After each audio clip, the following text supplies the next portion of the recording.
प्रिय बच्चों, आज हम कक्षा 8 की पुस्तक में से एक पाठ जो गद्य भाग का है, लाख की चूड़ियाँ, कामता नाथ जी का ये लिखा हुआ है और इसका हम सही रूप में उच्चारण कैसे हो उस सही उच्चारण के साथ हम इसका पाठ करेंगे। अभी कुछ बच्चों के पास पुस्तकें भी उपलब्ध नहीं हैं क्योंकि नई पुस्तकें अभी अपने छपकर के विद्यालय में आई नहीं हैं और वितरण नहीं हो पाया है। तो मैं आपको एक ऐप बताता हूँ, ई पाठशाला। ई पाठशाला नाम से ये जो आप देख रहे हैं, इस ऐप को आप डाउनलोड करें और उसके अंदर आपका नाम, विद्यालय का नाम और कक्षा का चयन कर दें, भाषा हिंदी रखें और फिर उस कक्षा की जो किताबें पुस्तकें आगे खुलेंगी उसमें से आप अपनी अपनी जो पुस्तकें हैं वो उसमें डाउनलोड कर लें। उसको आप उनको पढ़ पाएंगे आप और उसके संबंधित प्रश्नों को भी हल करें। इसलिए मैं इस वीडियो लंबा वैसे भी काफ़ी हो जाता है तो इसमें होमवर्क मैं नहीं दे पाता हूँ। आप वीडियो में पाठ को समझें और बाद में उसके संबंधित जो प्रश्न हैं उस ऐप में से पुस्तक को डाउनलोड करके आप हल करें। फिर भी उनमें कोई समस्या आती है तो आप नीचे कमेंट बॉक्स में लिख दें अथवा मुझसे संपर्क करें और अपनी समस्या का निवारण पाएं।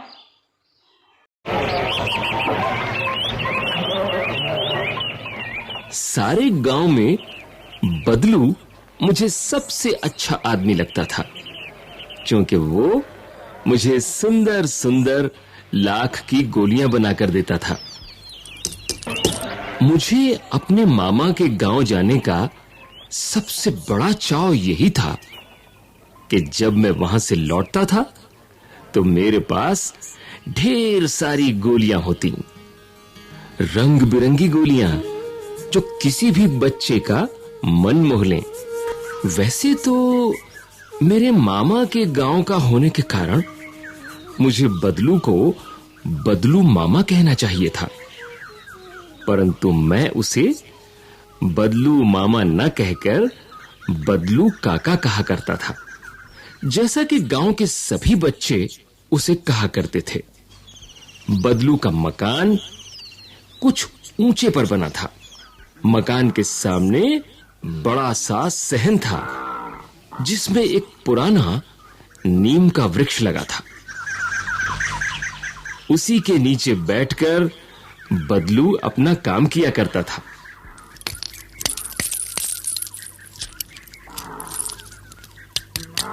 बगल में भट्टी दहकती रहती जिसमें वो लाख पिघलाया करता।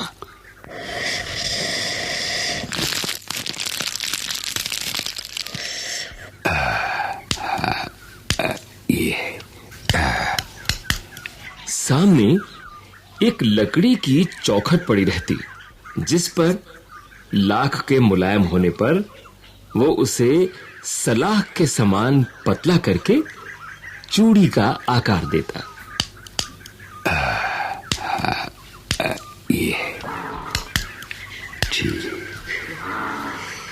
पास में 4-6 विभिन्न आकार की बेलन नुमा मुंगेरियां रखी रहती जो आगे से कुछ पतली और पीछे से मोटी होती। लाख की चूड़ी का आकार देकर वो इन्हें मुंगेरियों पर चढ़ाकर गोल और चिकना बनाता।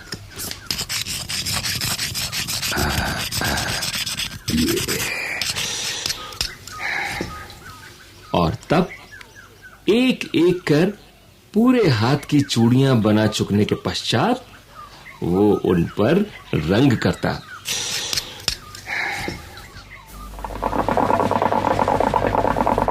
बदलू ये कार्य सदा ही एक मचिए पर बैठकर किया करता था जो बहुत ही पुरानी थी। बगल में ही उसका हुक्का रखा रहता जिसे वो बीच-बीच में पीता रहता।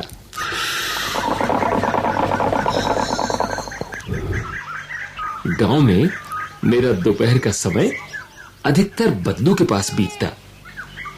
वो मुझे लला कहा करता और मेरे पहुंचते ही मेरे लिए तुरंत एक मचिया मंगा देता। मैं घंटों बैठे बैठे उसे इस प्रकार चूड़ियां बनाते देखता रहता।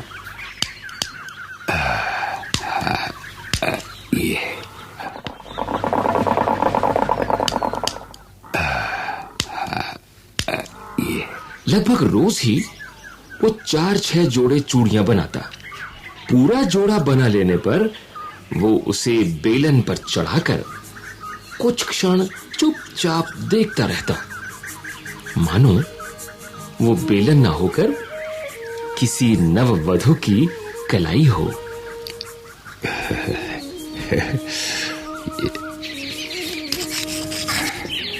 बदलू मनिहार था। चूड़ियां बनाना उसका पैतृक पेशा था और वास्तव में वो बहुत ही सुंदर चूड़ियां बनाता था।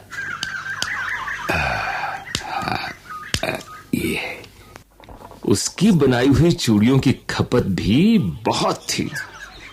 उस गांव में तो सभी स्त्रियां उसकी बनाई हुई चूड़ियां पहनती ही थीं। आसपास के गांव के लोग भी उससे चूड़ियां ले जाते थे, परंतु वो कभी भी चूड़ियों को पैसों से बेचता न था। उसका अभी तक वस्तु विनिमय का तरीका था और लोग अनाज के बदले उससे चूड़ियां ले जाते थे। चूड़ी तो दिखाइए। हाँ, लो ये देखो, ये वाली। ये बदलू स्वभाव से बहुत सीधा था। मैंने कभी भी उसे किसी से झगड़ते नहीं देखा। हाँ, शादी विवाह के अवसरों पर वो अवश्य जिद पकड़ जाता था।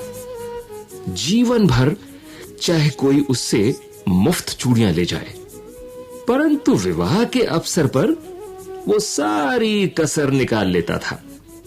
आखिर सुहाग के जोड़े का महत्व ही और होता है।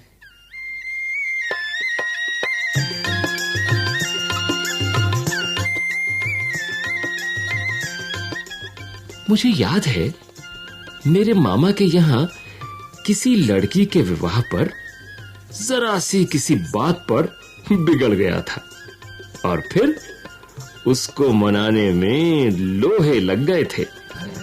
10 आने दे रहे हो? अरे 10 आने क्या कम है? अरे बहुत है दे ये 10 आने। विवाह का मौका है, मैं तो अपने लिए कपड़े भी लूंगा, घरवाली के कपड़े भी लूंगा और अनाज भी लूंगा। हाँ, विवाह में इसी जोड़े का मूल्य इतना बढ़ जाता था कि उसके लिए उसकी घरवाली को सारे वस्त्र मिलते, ढेरों अनाज मिलता, उसको अपने लिए पगड़ी मिलती और जो रुपए मिलते सो अलग। यदि संसार में बदलू को किसी बात से चिढ़ थी तो वो थी कांच की चूड़ियों से। यदि किसी भी स्त्री के हाथों में उसे कांच की चूड़ियां दिख जाती तो वो अंदर ही अंदर कुढ़ उठता और कभी-कभी तो 2-4 बातें भी सुना देता।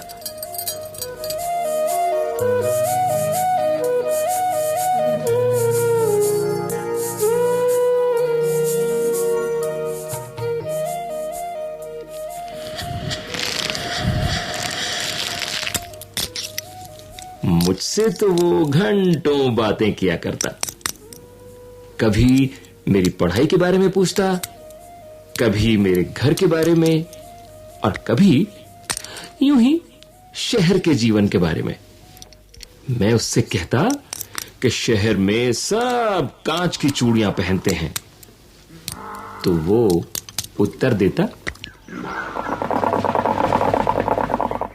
शहर की बात और है लला, वहां तो सभी कुछ होता है। वहां तो औरतें अपने मर्द का हाथ पकड़कर सड़कों पर घूमती भी हैं और फिर उनकी कलाइयां नाजुक होती हैं ना। लाख की चूड़ियां पहने तो मोच ना आ जाए।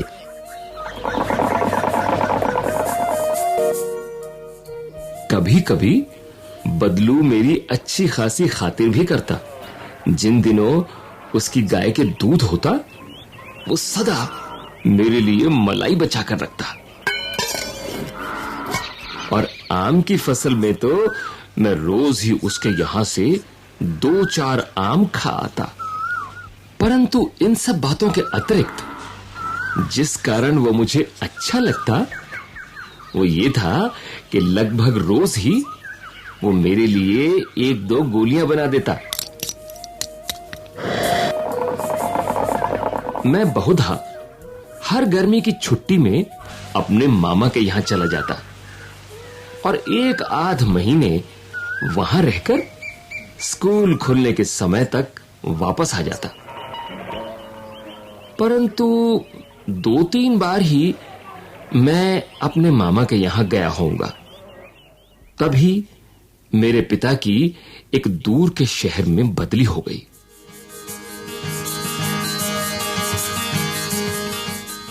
और एक लंबी अवधि तक मैं अपने मामा के गांव न जा सका।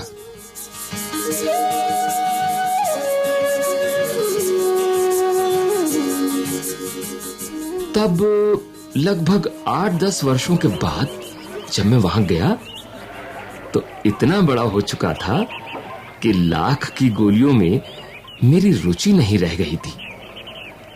अतः गांव में होते हुए भी कई दिनों तक मुझे बदलू का ध्यान न आया। इस बीच मैंने देखा कि गांव में लगभग सभी स्त्रियां कांच की चूड़ियां पहने हैं। विरले ही हाथों में मैंने लाख की चूड़ियां देखी। तब एक दिन सहसा मुझे बदलू का ध्यान हो आया। करे बुआई बात यह हुई कि बरसात में मेरे मामा की छोटी लड़की आंगन में फिसल कर गिर पड़ी। अरे और उसके हाथ की कांच की चूड़ी टूटकर उसकी कलाई में घुस गई और उससे खून बहने लगा। मेरे मामा उस समय घर पर न थे। मुझे ही उसकी मरहम पट्टी करनी पड़ी। तभी सहसा मुझे बदलू का ध्यान हो आया और मैंने सोचा कि उससे मिलाऊं। अतः शाम को मैं घूमते घूमते उसके घर चला गया।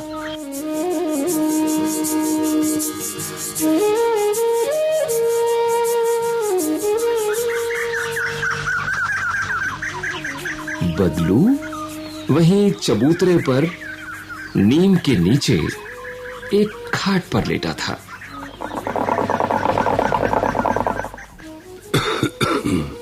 नमस्ते बदलू काका, मैंने कहा। नमस्ते भैया। उसने मेरी नमस्ते का उत्तर दिया और उठकर खाट पर बैठ गया। परंतु उसने मुझे पहचाना नहीं और देर तक मेरी ओर निहारता रहा। मैं हूं जनार्दन काका, आपके पास से गोलियां बनवा कर ले जाता था। मैंने अपना परिचय दिया। बदलू फिर भी चुप रहा, मानो वो अपने स्मृति पटल पर अतीत के चित्र उतार रहा हो। और तब वो एकदम बोल पड़ा। आओ आओ लला, बैठो। बहुत दिन बाद गांव आए हो। हाँ, इधर आना नहीं हो सका काका। मैंने चारपाई पर बैठते हुए उत्तर दिया। थामती रही। मैंने इधर उधर दृष्टि दौड़ाई, न तो मुझे उसकी मचिया ही नजर आई, न ही भट्टी।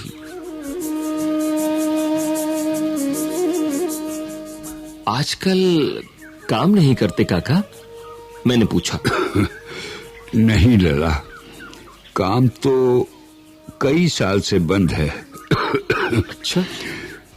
मेरी बनाई हुई चूड़ियां कोई पूछे तब तो। गांव-गांव में कांच का प्रचार हो गया है। वो कुछ देर चुप रहा, फिर बोला, मशीन युग है ना ये लला। आजकल सब काम मशीन से होता है, खेत भी मशीन से जोते जाते हैं, और फिर जो सुंदरता कांच की चूड़ियों में होती है लाख में कहाँ संभव है। लेकिन कांच बड़ा खतरनाक होता है, बड़ी जल्दी टूट जाता है। नाजुक तो फिर होता ही है लला।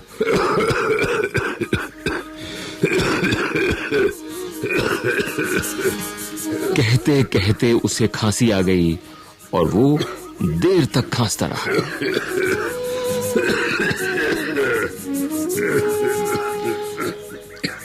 मुझे लगा उसे दमा है। अवस्था के साथ साथ उसका शरीर ढल चुका था। उसके हाथों पर और माथे पर नसें उभर आई थीं। जाने कैसे उसने मेरी शंका भांप ली और बोला, दमा नहीं है मुझे, फसली खांसी है। यही महीने 2 महीने से आ रही है। 10-15 दिन में ठीक हो जाएगी।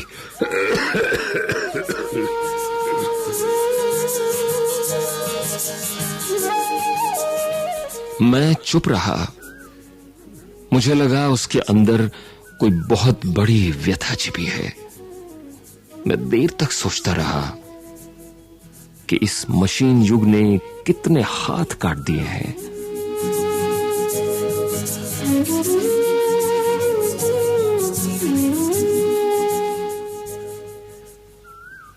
कुछ देर फिर शांति रही, जो मुझे अच्छी नहीं लगी। आम की फसल अब कैसी है काका? कुछ देर पश्चात मैंने बात का विषय बदलते हुए पूछा। अच्छी है लला, बहुत अच्छी है। उसने लहक कर उत्तर दिया और अंदर अपनी बेटी को आवाज दी। अरे रज्जो, लला के लिए आम तो ले आ। और फिर मेरी ओर मुखातिब होकर बोला, माफ करना लला, तुम्हें आम खिलाना भूल गया था। नहीं काका, आम तो इस साल बहुत खाए हैं। वाह वाह, बिना आम खिलाए कैसे जाने दूंगा तुमको। मैं चुप हो गया। मुझे वे दिन याद हो आए जब वो मेरे लिए मलाई बचा कर रखता था।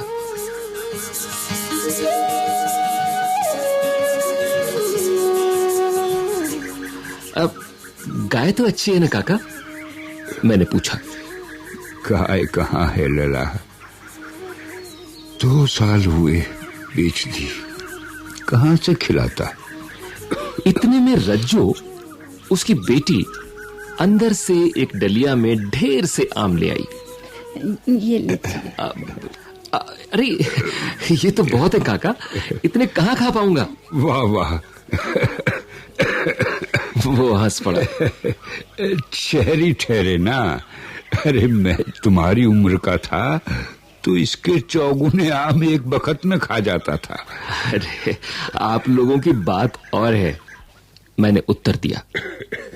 अच्छा बेटी, लला को 4-5 आम छांट कर दो, सिंदूरी वाले देना। ये लीजिए।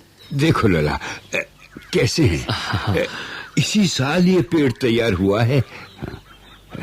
रज्जो ने 4-5 आम अंजुली में लेकर मेरी ओर बढ़ा दिए।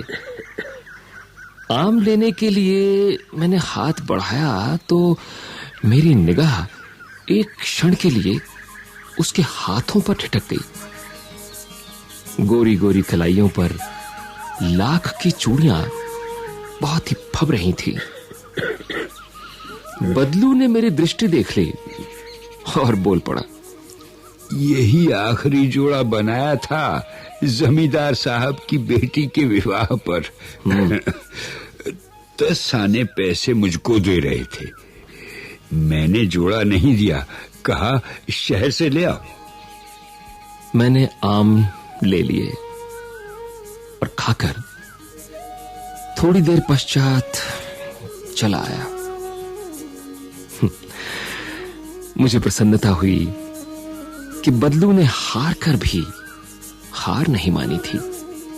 उसका व्यक्तित्व कांच की चूड़ियों जैसा न था कि आसानी से टूट जाए।